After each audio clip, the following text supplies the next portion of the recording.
So, welcome to episode 2 of Rumor Has It, the Rumor Has It podcast, being recorded live at Cedar Springs High School. With me today is Mr. Harnden, who works with our media production students, and really the two producers of this podcast are part of Mr. Harnden's program. So, we're just excited. We're going to talk about some of the different changes that have happened across campus in relationship to our facilities, both things that we've built up and also some things that we're taking off. Turn it over to Mr. Harnden to lead the conversation. Yeah, I think first off, I think it's a great idea we're having the podcast going on so people can hear this stuff. I love the title, Rumor Has It. Being a community member myself, being a part of Cedar Springs High School for 23 years, living in the community probably for the last 20 years, I think this is a great way for us to sort of quell rumors, answer questions, and do those things. And I just think this is a great idea and a great concept before you roll in. But the first thing we're looking at today is looking at like the facility changes and how we're doing things. I know that was a big focus, and hopefully we'll get joined by one of our maintenance workers later as well. But when we look at changing facilities and doing things, whether the upgrades to our parking lots behind Cedar View, whether redoing beach and sort of revamping beach, elementary, new playgrounds, new early childhood learning centers. Like when we look at those things, like what do we do from a community member perspective when you guys look at it central office wise?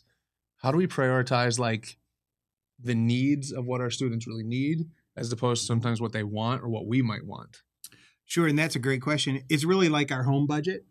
We have things that we need to be able to create conditions in which our students are safe, that they're comfortable. The learning environment is a healthy one. So when we first started looking at the different opportunities for us, as far as bond projects go, we really focused in on the classroom, the learning environments across campus. And so the first thing that we identified is the need to create a climate in those classrooms that was comfortable year round. So it was cool, with climate controls that provided a cooler environment on those hotter days, but also a nice warm environment on those colder days. An example of a want might be, when we looked at the different pieces of playground equipment at the different buildings, we easily could have spent $500,000 on each playground. Because there's so many different options and they were cool things, but we had a budget and we wanted to maximize the impact of that budget. And so, we identified the top pieces that were available within a $200,000 price range. And so we could do $200,000 at each of the 3 elementary buildings and provided students with a robust experience. But I think there were things on the want list that we left off, so it's, if you think about wants, it's the frills. We really focused our attention on providing the needs across the board. I like the analogy, like it's like your home budget. Yeah. Because I think like when I'm wife and stepdaughters and all that stuff, trying to figure things out, like you're trying to figure out that balance. Like you want to take a vacation, but do you want to go just to like travel to get there? Or do you want to really enjoy your experience while you're there? Yeah. Yeah. I drive a 2015 Subaru Outback with 225,000 miles on it. It's what I need to get back and forth to work. I'd love to drive a 2025 Jeep Wrangler. That's a want, not going to happen because it's not in my budget. Yeah. But it's getting things done at a level of high quality, but not fancy. Yeah. I think that's how we've described it in the past when talking with other people. Then from my outside perspective, I think we did a really good job with what we did at Beach. You said it's try to keep it not fancy. The frills. Beach to me is that new version of Beach Elementary is absolutely beautiful. Yeah, and it's amazing inside and out. But again, it's not fancy. Yeah. If you look at the building. So in architecture, in school design, you can do a lot with curved hallways to create these ambiance feelings. You can do a lot with glass and skylights and all of those types of things. And if you'll notice, the design structure at Beach is very straightforward, very functional, super functional. But not fancy. But the kids love it. But it looks great though. Thing. Yeah, that's the neat thing. For us here at the high school level, I love the front 4. Yeah. that new concept there, which is it's a if you guys haven't seen the front four from when you pull into the Circle Drive at all, it's 4 rooms that can either be 1 room, 2 rooms, 3 rooms, whatever, and you can change the layout, whatever it is, and you can synchronize the projector so it's all showing up on the same screen, and it provides an environment for us. To me, that's more like a college feel. Right. And I think for us to use that facility at the start, at the front of the building for that college feel, that idea where they can come and do a large presentation or they can work together, and it's such a modular space. I think the concept there has been great for us too. And then of course the high school, one of the ones that pops out the most is the new fitness center. Yeah. Yeah. And again, that was, we had a budget, and we were able to do some things across campus, because we were very clear with the architects, very clear with the design team that we wanted a high degree of functionality. We wanted quality. We want this to last, but we didn't need fancy. And so because we were able to maintain that commitment, we were able to avoid a lot of things. During the process of building, you see something else or you think of another idea. Oh, we can just add that, and it's just $75,000, or it's just whatever. Well, that's called scope creep. And if you're not very careful, scope creep will eat up your budget. We were very clear with the architectural team, with the design team, and our partners from Triangle Construction did an outstanding job of just helping us maintain focus on the things that we were committed to. And what that enabled us to do is put $1.5 million into the tennis courts, because that was not on the original plan.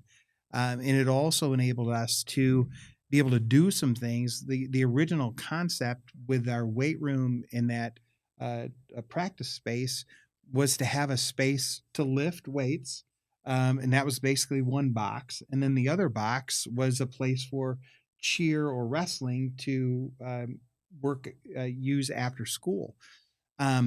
Because we'd had some additional dollars that were available for us in contingency funds from other projects, we were able to add, another 30 feet to the cheer space, which gave us enough length to be able to drop 3 batting cages in. And then we thought, okay, let's put down some turf. And then we thought, okay, let's put some glass doors at both ends so we can roll those things up and really create a space where students can be lifting in one kind of area. They can be doing cardiovascular or movement exercises in another area, and they can be outside doing some cool things in that area as well. So it just enabled us to do some basic things across 3 different areas. It's not a field house, which a lot of districts are building or trying to build right now. But we couldn't afford a field house. So we built a space that is, super functional, that a wide variety of students can really enjoy. And it's a space that'll last, for a long time. Well, and that's the tough thing. You mentioned beach, and the total price tag for beach was just over $22 million. And so as we were looking to identify what the next thing was for the Hilltop building. The Hilltop building was in really rough shape. It was 100 years old. The construction methods that were used when it was originally built in the 1920s were appropriate for the 1920s, but they're not appropriate for the 2020s. And the way the building was designed was very appropriate for the 1920s, not appropriate for the 2020s. And so, the renovation costs at Hilltop, because of the high scope, the high demand of the work, that project would have cost somewhere between $22 and $25 million.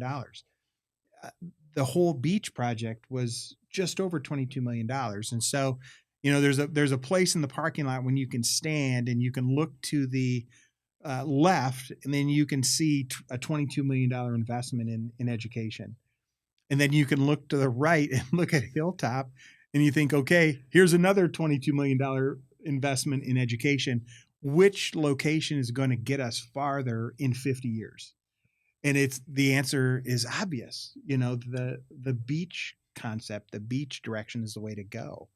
And so another great example of need versus want. You know, there were several people that reached out that wanted us to save Hilltop. Want is more desire based, and need is just core based. You know, while we wanted to preserve that space, um, we couldn't do it in such a way that it was financially responsible to our community. There is that emotional connection to it, and our Yeah. community is so locked in and so proud to it. And you can see that like I'm active in the community and all Yeah. this stuff we talk about, and that's been a hot topic for a while. So you want to honor the history of it as well, as best we can, so people feel like it's respected, and that's fine. The plan for that space is to keep it as a green space afterwards, correct? Correct. Yeah, is to restore it to a green space, to a park-like setting, but preserve the land. We had a Forever Redhawks event a couple of months ago, and I was just sharing the vision and the options that the board was considering at the time. And one of the individuals, she was a retired teacher in Cedar Springs. You know, she was a lifelong resident of the community. And she was excited that it would be an opportunity for us to preserve that space for a future school. Yeah. Not that building, not that school, but for a future school. And that just really brought brightness to my heart. Yeah. That, like, looking ahead, it will still be a space for a school. It will still be a space that celebrates learning, that celebrates kids. But it'll be a different space than what we're currently looking at. And as humans, we're collectors. We love artifacts. We love those mementos. You know, I've had more people reach out to us who wanted a brick than pretty much any other topic this whole year. And so that's been a real hot topic. Yeah. And so, you know, we're going to be providing opportunities for people to stop by. We'll have a brick pile outside the construction zone.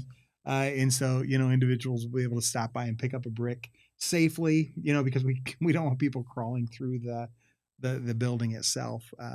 But again, giving them an opportunity to have that memento to put on their shelf, put in a box, whatever it is they want to do. But it's that artifact that they can go back to if they want to in the future. And that's a great thing for that too. You know, as we sort of wrap this one up and get past the facilities piece, what's the one we talked about, like the benefit of budgeting and moving people the right directions and saving the things and needs and wants? Mm-hmm. Like, what's the one like lasting thing that we want the community to know? Yeah, I think that, you know, their dollars have been really thoughtfully utilized to create conditions in each building across the district uh,